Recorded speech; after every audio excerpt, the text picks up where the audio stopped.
Israel had Tehran in its crosshairs. A massive strike was planned, targets selected, aircraft ready, Israeli military infrastructure prepared for what would have been the most significant single operation against Iran since the war began. The kind of strike that changes everything about what comes next. Then Donald Trump picked up the phone. 2 calls to Benjamin Netanyahu in a matter of hours. In the first call, Trump warned Netanyahu that escalating military action could leave Israel isolated, that America would not stand behind a strike of that scale at that moment, that Netanyahu better be very careful. The second call delivered the same message more directly. Netanyahu called off the strike. Hours later, Israel announced it had halted all military operations against Iran. And within minutes of that announcement, Iran launched ballistic missiles at Israel anyway. Iran's response was instant. And what happened in the following hours has left the entire Middle East in a position nobody fully anticipated. To understand why this moment is so significant, you need to understand what the ceasefire between Iran and America actually was, and why it was already under extreme pressure before June 8th. The fragile ceasefire between the United States and Iran came into effect in early April 2026, following weeks of the most intensive military operations America has conducted in the Middle East in decades.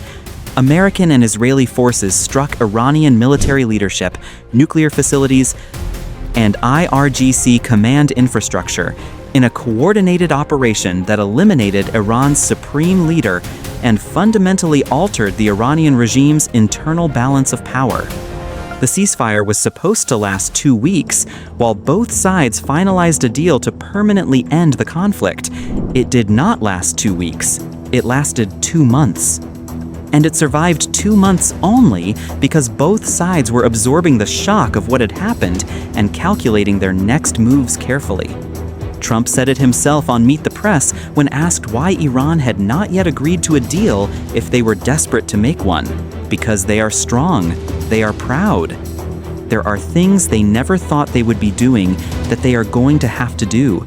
They have no choice, and it takes a little while. 2 months of ceasefire. 2 months of Iran calculating whether it could live with the terms America was offering. 2 months of Israel watching Iran and wondering whether Tehran was negotiating in good faith or buying time.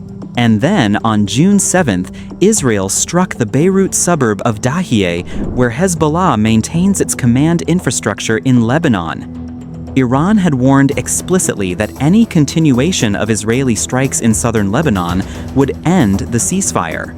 When Israel struck Dahiyeh, Iran considered the warning violated.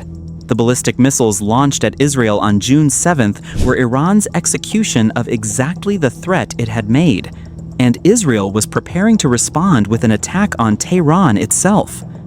The scale of what Israel was planning before Trump's calls can be understood from the reporting that followed. Israel was preparing a significant attack on Tehran, not a limited strike on military infrastructure. A significant attack on the Iranian capital. The kind of operation that would have fundamentally changed the trajectory of the conflict in ways that Trump's diplomatic framework could not survive. Trump made 2 phone calls and stopped it. For now, the reversal revealed something about the relationship between Washington and Jerusalem that has not been this visible since the early months of the conflict. America and Israel have diverging interests at this precise moment.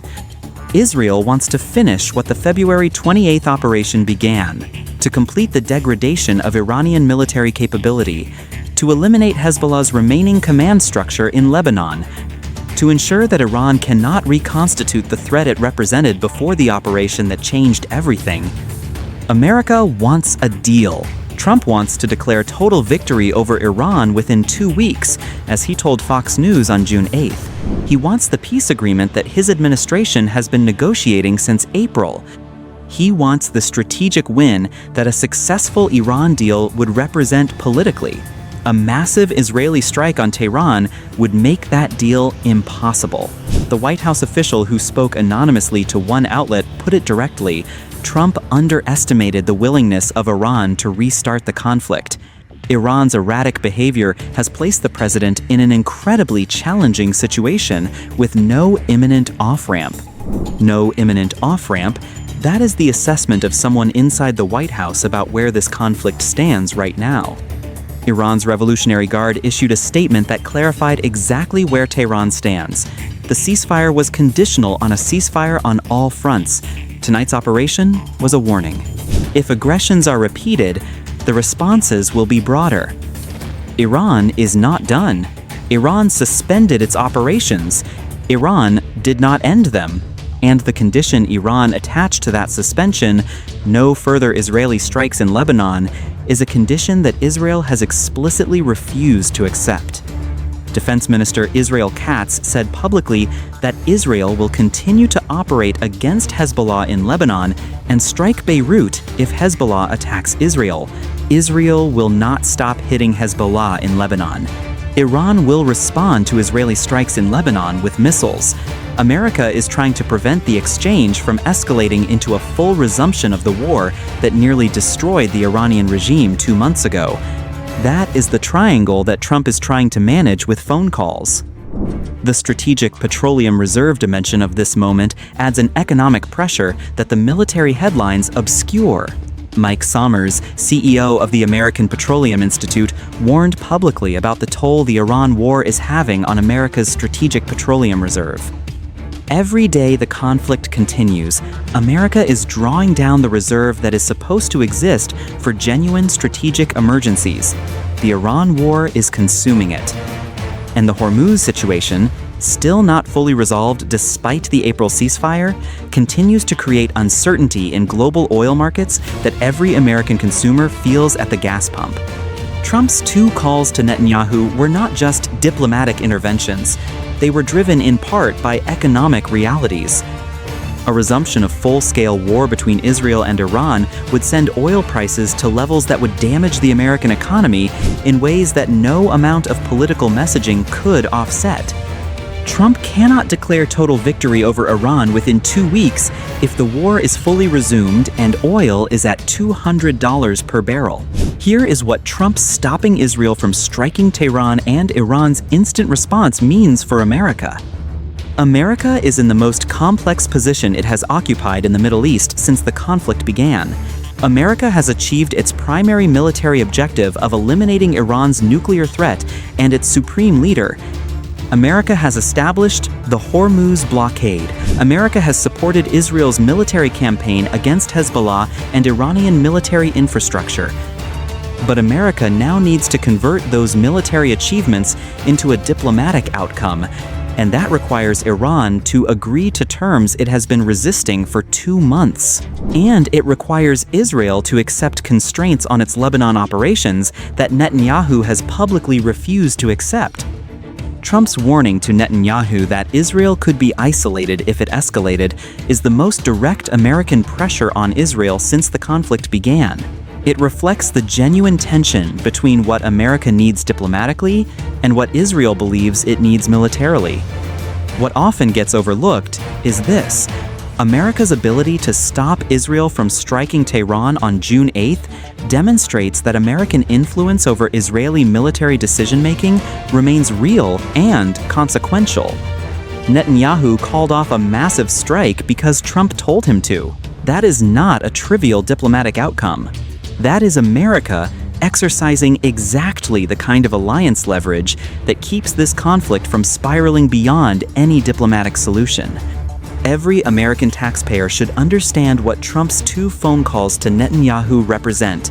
Not weakness, not abandonment of Israel, active management of the most volatile military situation in the Middle East in decades. Keeping the pathway to a diplomatic resolution open even as the parties involved keep firing at each other. Israel had Tehran in its crosshairs. Trump stopped it. Iran fired back anyway. And the ceasefire that was supposed to last 2 weeks has now survived 2 months of exactly this kind of pressure.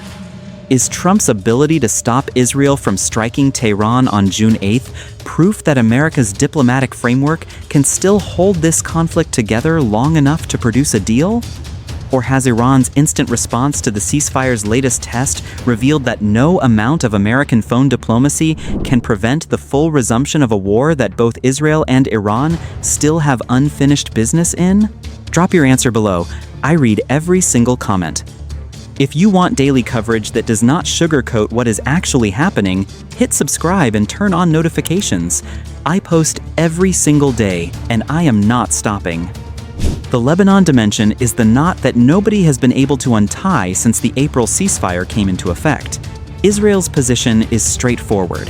Hezbollah remains a threat to Israeli civilians in the north. Israeli forces will strike Hezbollah wherever it operates in Lebanon. If Hezbollah fires at Israel from Lebanese territory, Israel will respond. If Hezbollah rebuilds command infrastructure in Beirut's suburbs, Israel will strike it. This is not a negotiating position for Israel. It is a statement of military doctrine that Netanyahu has repeated publicly multiple times since April. Iran's position is equally straightforward. The ceasefire covers all fronts. Israeli strikes in Lebanon violate the ceasefire. Iranian military doctrine requires a response to ceasefire violations. The June 7th strike on Dahiya triggered that response automatically. The gap between these positions is not bridgeable through phone calls. It requires either Israel to accept that Lebanon is off limits, which Netanyahu has publicly refused, or Iran to accept that Lebanon is not covered by the ceasefire framework, which Iran's Revolutionary Guard has publicly refused. Trump is trying to hold the space between two positions that are fundamentally incompatible. Lebanon has been the fault line under the April ceasefire since the moment it was announced. Israel carried out nearly 3,500 airstrikes in Lebanon between April 17th and June 7th. 3,500 strikes in 50 days under a ceasefire that was supposed to halt hostilities. Iran watched every one of those strikes and calculated how long the ceasefire could survive them. June 7th was apparently the answer. One strike too many on Dahiya. Ballistic missiles launched at Israel. Israel preparing to strike Tehran. Trump calling twice to stop it. And then Iran firing anyway to make clear that the suspension was conditional, not permanent. Trump predicted total victory over Iran within 2 weeks when speaking to Fox News on June 8th. That prediction has been made before by this administration. The first ceasefire was supposed to produce a final deal within 2 weeks. It produced 2 months of fragile coexistence and then an exchange of fire that nearly became a resumption of full-scale war. The 2-week timeline may be optimistic. What is not optimistic is the assessment that both sides still have genuine incentives to avoid full resumption. Iran cannot sustain another round of the kind of strikes that eliminated its supreme leader and degraded its nuclear program. Israel cannot operate freely in Lebanon indefinitely without risking the diplomatic isolation that Trump warned about. America cannot absorb another round of oil price shocks and strategic petroleum reserve drawdown. The incentives for de-escalation are real. So are the pressures toward escalation. And on June 8th, those pressures came close enough to producing a massive Israeli strike on Tehran that Trump had to make 2 phone calls to prevent it. That is how close this is. The U.S. forces dimension adds another layer to what happened on June 8th that most coverage is not fully addressing. American forces fired interceptors trying to shoot down Iranian missiles headed toward Israel during the exchange. American military personnel were actively engaged in defending Israeli territory from Iranian ballistic missiles on the same night that Trump was calling Netanyahu to tell him not to strike Tehran. America was simultaneously defending Israel from Iranian missiles and pressuring Israel not to escalate against Iran. That is the operational reality of the position America occupies in this conflict. America's military is fighting Iran's weapons in Israeli skies, while America's president is on the phone trying to prevent Israel from expanding the conflict. The White House assessment that Trump underestimated the willingness of Iran to restart the conflict is significant precisely because it comes from inside the administration. A White House official saying publicly that the president miscalculated is not a routine diplomatic statement. It is an acknowledgement that the strategic framework America has been operating from since April contains a fundamental assumption about Iranian behavior that June 7th and 8th proved incorrect. Iran was more willing to restart the conflict than Trump expected That miscalculation is now the central challenge for American strategy in the region. If Iran will fire ballistic missiles at Israel in response to Israeli strikes in Lebanon, and if Israel will not stop striking Hezbollah in Lebanon, then the ceasefire exists on borrowed time, regardless of how many phone calls Trump makes to Netanyahu. The 2-week prediction of total victory is Trump's optimistic scenario. The White House officials' assessment of no imminent off-ramp is the realistic one. The truth of where this ends will be determined by which pressure proves stronger in the days and weeks ahead. The military pressure that both sides are demonstrating they will apply when provoked, or the diplomatic pressure that America is demonstrating it will apply when escalation threatens the framework it needs to declare victory. Trump stopped Israel from destroying Tehran, Iran fired back anyway, and the next move belongs to everyone involved.